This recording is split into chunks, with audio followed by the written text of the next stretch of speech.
And wherever you're watching from around the world, we are live from our global studios here in Lagos, Nigeria. I am Kelly Egiga. Let's begin with our special coverage of Israel's war on Gaza and Hezbollah, as Israel is yet to comment following the details of an overnight airstrike on central Beirut. According to Lebanon's health ministry, at least 22 people were killed and over 100 others injured in that attack. Among the dead was a family of 8, including 3 children who had evacuated from the south. Rescue operations are underway as officials are searching for people who might still be trapped under the rubble. It appears Israel did not give evacuation warnings ahead of the strikes for this area, which has not been attacked up until now. The area called Basra is removed from Beirut's southern suburbs, where Israel has repeatedly bombed Hezbollah's headquarters. Basra is a densely populated residential neighborhood of apartment buildings and small shops in the heart of Beirut. We also hear that security sources believe Waqi Safar, who heads Hezbollah's liaison and coordination unit, was the target. However, he survived the strike and Israel has not made any comments. In the meantime, reactions has been trailing Israel's attack on UN peacekeeping bases in southern Lebanon. Lebanese caretaker Prime Minister Najib Mikati denounced the strike as a crime, while the United Nations Secretary General Antonio Guterres and spokesperson for the UN Interim Force in Lebanon, Andre Tenenti, called it a breach of international humanitarian law. More reactions now. The UK government also says it is appalled by the reports of the strikes. Meanwhile, more than 10,000 UN peacekeepers are expected to remain in southern Lebanon amid growing concerns for their safety as the cross-border conflict between Israel and Hezbollah continues. The safety and security of peacekeepers is now increasingly in jeopardy. The actions outlined above go against the protections afforded to UN premises and personnel under international law. UNIFIL operational activities have virtually come to a halt since 23rd of September. Peacekeepers have been confined to their bases with significant periods of time in shelter. This severe impediment to the mission's freedom of movement within the area of operation has limited the mission's monitoring and reporting ability. The security environment has also presented challenges for the resupply of fuel, food and water for UN positions. The deconfliction of UNIFIL logistics movements remains paramount. The mission is monitoring the security and sustainability of each of its positions, especially those on the blue line, adjusting accordingly. UNIFIL is mandated to support the implementation of Resolution 1701, but we must insist that it is for the parties themselves to implement the provision of this resolution. No one will implement them in lieu of the parties. Our collective inability to stop the violence and stem the bloodshed is damning. Hezbollah and other non-state armed groups must stop firing rockets and missiles into Israel. We urge Israel to stop its bombardment of Lebanon and to withdraw its ground forces.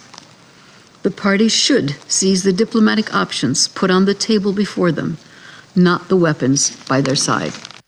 The solution to this crisis is not a weaker Lebanon. It's a strong and truly sovereign Lebanon, protected by a legitimate security force, embodied in the Lebanese armed forces. And so, the international community must focus its efforts accordingly, helping strengthen Lebanese state institutions so that they can exercise effective control over Lebanon's territory. The United States has been clear. A diplomatic solution between Israel and Lebanon along the blue line is the only path to restore lasting calm and allow residents in both Lebanon and Israel to return safely to their homes. Even as Israel has a right to protect its citizens from Hezbollah, which has fired thousands of missiles and rockets into Israel over the past year alone, it needs to minimize harm to civilians, particularly in the densely populated areas of Beirut. We are deeply concerned by reports of hundreds of Lebanese civilians killed in recent days, including children, medical workers, and an American citizen. The meantime, U.S. Secretary of State Antony Blinken says it is primarily up to the Lebanese people to decide the future of their country. He He made this known while attending a regional ASEAN summit. Mr. Blinken says the U.S. still believes diplomatic understanding is needed and that Washington is directly engaged with Israel to stress how imperative it was that the humanitarian needs of the people in Gaza are met. One of the main challenges that we've seen in Lebanon is the fact that Hezbollah effectively has taken over many state functions, and in particular in holding on to its arms, which is not supposed to be the case. Remember, Israel was in southern Lebanon for a long time, 18 years, and it got out in 2000.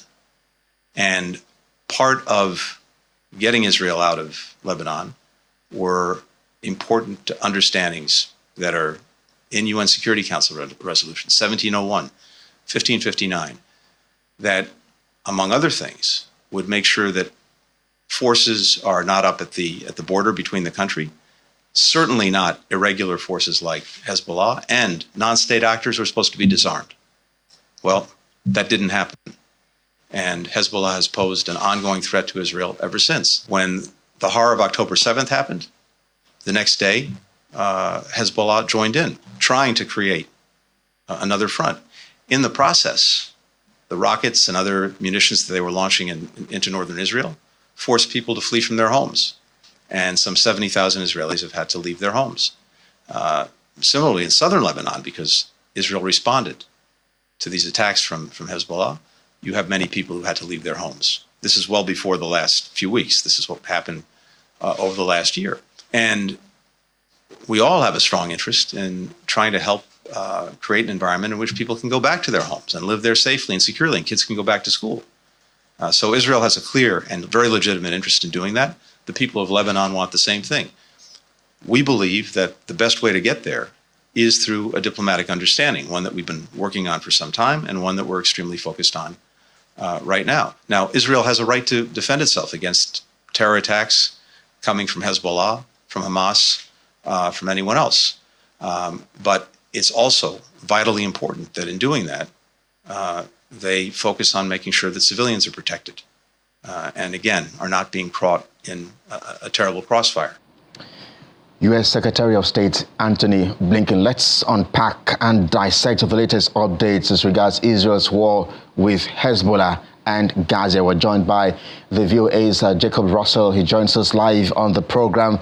Jacob, great to see you, and we must thank you indeed for agreeing to speak with us here on Channels TV. Israel yet to make any official comments as regards this latest strike in Beirut that claimed at least 22 lives. Thanks for having me, Kelly. Yeah, they have yet to confirm that the IDF or the Israeli Air Force was responsible for this strike. There is, however, very little doubt that they were responsible for this strike. The kind of weaponry that was used, there aren't other actors at the moment involved in this who have those facilities. This was a very large strike. It actually occurred about half an hour after I appeared on your program last night, and I was some distance away from the strike, and the windows and doors in the building that I was in shook as it happened. So this was a very large strike that brought down multiple residential buildings. And Jacob, I mean, these are indeed very desperate times. These are indeed very interesting times for the Lebanese people. I'm just wondering, just how is the country reacting to these very latest attacks? I can imagine the shockwaves, people waking up from their sleep and seeing their houses and neighborhood burned. I think for the people that live in the immediate vicinity of the strike, it's the shock is numbing. You know, it's very large, and across the city, there has been a very strange atmosphere for a long time as people become somewhat adapted to the situation, but really adapted to living in a state of very heightened tension.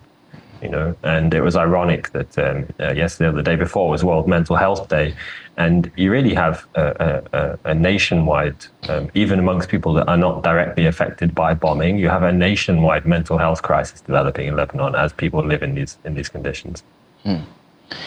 And Jacob, I'm not sure what you're hearing as regards this particular attack and just how, if perhaps it was really very strategic, because we understand that the head of Hezbollah's liaison and coordination unit, Wafik Safar, survived the attack, while 22 other civilians, of course, had to bear the brunt. I also understand that the house of the Prime Minister, Najib Mikati, his house is just a few miles away from where this particular strike happened. So perhaps who do you think was the target here? It's unclear, frankly. It appears that Wafik Safar was the target. Several sources have said that he initially said that he survived the bombing, and then afterwards said that he wasn't present in the property that was bombed in the first place. No direct word has been heard from him yet, though, it has to be said. It should also be noted that this was a multiple strike. So this strike took place, and there was another strike at the same time in another neighborhood. And yes, you are right in saying that the Prime Minister's residence is a short distance away from this strike in Basta. Basta is a city centre neighbourhood. It's not directly in downtown, but it's in an area adjacent to downtown. It's an area that's known for antiques, in fact. People have long shopped there for antique furniture and such. So yes, slowly this bombing is kind of converging deeper into the city and away from the suburbs where it initially started. I mean, I'll speak to you very shortly about the caretaker Prime Minister's speech or address, which held earlier today in just a moment. But how is rescue operations ongoing at the moment? Over 100 people were injured in this attack. Are there possibilities people could still be under the rubble? There is always that possibility. However, the munitions that were used caused immense destruction. It seems very unlikely, that somebody could survive up until now in that rubble. There is always the chance, of course. That's why rescue operations take place. But you have to also remember that the civil defense, which is the state first responders, are stretched very thin, have been working non-stop, have been struck themselves several times. Over 100 rescue workers have been killed in Israeli airstrikes since this conflict started. So really, the responders themselves are under an immense amount of pressure and stretched very thin. And thousands of UN peacekeepers are still also remaining in southern Lebanon despite the attacks in that area. So what are the safety measures being put in place as the cross-border conflict between Israel and Hezbollah continues? Well, it's a good question. I mean, there are deconfliction channels that are open between the IDF and UNIFIL. UNIFIL also can talk to actors in Lebanon, so there is a kind of indirect channel between the two sides in the conflict through that. Those deconfliction channels have been working up until the last few days when these attacks, and honestly, most people feel quite comfortable calling them attacks because although Israel has said that it's conducting, and I quote, a thorough review after an inadvertent strike, the nature of these strikes that have taken place in the last few days, there's nothing in them to suggest it was accidental. You know, for example, the strike that occurred yesterday was on a base in which peacekeepers were sheltering in a bunker. And at one point, an Israeli drone flew into the base, a small drone flew into the base, surveyed the base, and flew up to the door of the bunker in which they were sheltering. So, and as I mentioned yesterday, I believe, if you look at this kind of symbolic message that's carried out in these attacks, they're attacking observation towers, cameras, the ability for the UN to observe this conflict. And many people believe that there is a message there. Yeah. Jacob, allow me to take you up on the call by Israeli Prime Minister Benjamin Netanyahu asking Lebanon, or the Lebanese people, to defeat Hezbollah. He made that comment, I think, a day ago or two. But the address by Lebanese caretaker Prime Minister just a few hours ago, Mr. Najib Mikati, he has said that clearly Israel is the enemy here. What do you say? The address by Netanyahu, which, as you say, called on the Lebanese people to take back their country from Hezbollah, was seen inside the country as almost entirely disingenuous and really a thinly veiled incitement to civil conflict. Because when you look at Lebanon's history with its civil war, when you look at the way that the sects, the tension between the religious sects that has never been solved since the civil war, then that you have to read that message in a very different way, which is the way that the Lebanese people read it, which is that really he appeared to be exhorting parties inside Lebanon who have opposed Hezbollah since the civil war to take up arms against Hezbollah. And the only, if that happens, the consequences will be extremely bad and extremely destabilizing for the country and for the region. And of course, part of Mr. McCarthy's call earlier today in that all-important address, he made reference to the Resolution 1701. That was signed in 2006, and it was a resolution that was intended to resolve the war, the 2006 Lebanon war. I wonder how you think all of this is going to play out. Do you think the UN perhaps would oblige to his call? Well, I mean, as we saw in your package that you played before this, the UN stance is that it is up to the warring parties to enact that resolution, i.e. it's up to Lebanon and Israel, and nothing that's occurred in the past year indicates that either side is capable or willing to move towards that resolution. I would say until recently, until Lebanon the Lebanese government did come out and say that they would like to implement that resolution. However, there is a separation between Hezbollah and the Lebanese government, even though Hezbollah does form a part of the government and is incorporated into the state in a non-military sense as well. But they don't, in any sense, take orders from the government. So Hezbollah would have to see it as strategically useful, strategically important in order to implement that resolution. And Jacob, allow me to squeeze in one final question, because you are a journalist and you are right there at the heart of the war in Beirut. And we've seen journalists, some have been killed in Gaza in their thousands. In fact, Al Jazeera is reporting almost 2,000 journalists have been killed in the last 1 year. I'm just concerned. Are you afraid for your life? I mean, it's certainly a more dangerous place to be than some other places in the world. But I think that it would be wrong for me to talk about the risk to myself when really the significant risk is from the people that live in the south, for the people that live in the southern suburbs. Those people, for the civil defense responders, as I said, who go out to these strikes, they are the people who are in severe danger. And yes, the journalists do take on a certain amount of risk, but they take it on out of choice, unlike these populations who did not choose this at all, regardless of which political party they might support. So I think that those are the people that we should be thinking about when we think about danger and risk.